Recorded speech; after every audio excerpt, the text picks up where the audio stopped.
ગરમીમાં અનેક રોગોમાં ઉપયોગી વટવૃક્ષ એટલે કે વડ. વડ શબ્દ સાંભળતા જ આંખો સામે મોટું ઘટાદાર લટકતી વડવાયોવાળું લાલ ટેટાથી ભરપૂર અને થડ ઉપર સૂતરના વીંટળાયેલા તાતણાઓવાળું વૃક્ષ એટલે કે ઝાડ નજરની સામે આવી જાય છે. વડના આયુર્વેદિક ગુણધર્મો જોઈએ તો તે કપાઈ એટલે કે તુરો, સ્તંભક મધુર અને કફ પિત્ત શોષક છે. ગરમીના બધા જ રોગોમાં તે ઉપયોગી છે.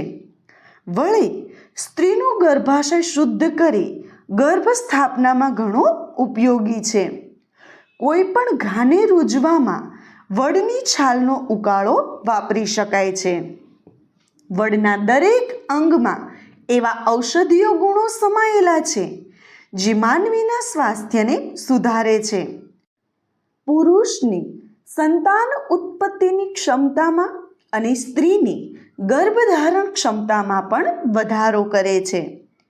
વડના પાન, વડવાઈઓ, આંતરછાલ, ટેટા એટલે કે વડનું ફળ અને નવી પરંપરાગત પાનની કૂપળો તેમજ વડનું દૂધ આ બધા અંગો ઔષધિ તરીકે વપરાય છે. જેના થોડા ઘણા ઘરગથ્થુ ઉપચાર વિશે આજે આપણે વાત કરીશું. 1. વડની કુમળી કૂપણો એટલે કે જે કુમળા પાન હોય છે એ જો સ્ત્રીઓ દરરોજ નરણા કોઠે સવારે 5 થી 7 દરમિયાન જો સ્ત્રી એમસીના ચોથા દિવસથી સળંગ સેવન કરે તો તે અવશ્ય ગર્ભવતી બની શકે છે.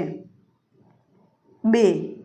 વડના પાકા ટેટા એટલે કે વડના ફળને 5 થી 7 નંગ દરરોજ સવારે નરણી કોઠે અને સાંજના પણ સાકર સાથે લેવાથી યુરિનમાં થતી બળતરા, યુરિનનું પ્રમાણ ઓછું થવું, યુરિન અટકીને આવવું, બળતરા થવી એ બધી તકલીફ દૂર થાય છે અને પેટની ગરમી પણ ઓછી થાય છે. 3. વડની કૂણી વડવાઈઓનો રસ 3 ચમચી દરરોજ વહેલી સવારે નરણા કોઠે લેવાથી કૃમિ એટલે કે વર્મ્સનો નાશ પામે છે. અથવા તો વડની સૂકી વડવાઈઓનો ભૂકો એનો પાવડર હોય છે એ અડધી ચમચી પાણી સાથે લેવાથી કૃમિ એટલે કે કરમિયા નાશ પામે છે તેમજ બાળકોની નબળાઈ દૂર થાય છે. 4. વડના પાકા પાનને બાળીને તેની ભસ્મ એટલે કે રાખ તલના તેલમાં મિક્સ કરીને મલમ જેવું બનાવીને લગાડવાથી ખરજવું મટે છે. 5.